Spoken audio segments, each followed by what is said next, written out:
Naman magpa-dedito si Ashley, pinahirapan niya yung mga anak niya. Oh, Ashley, padidein yung mga anak mo. Ikaw may gusto niyan.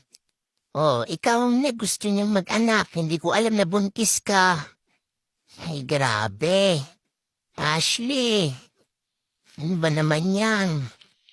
Huwag mo naman pahirapan yung anak mo.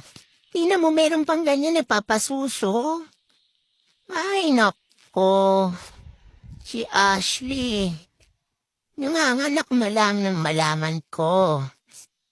Yan.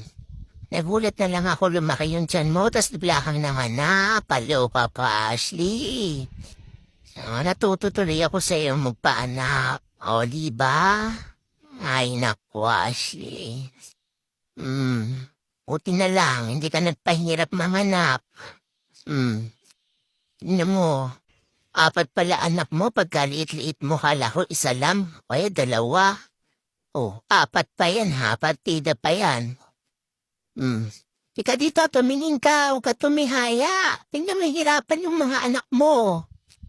Uy, Ashley.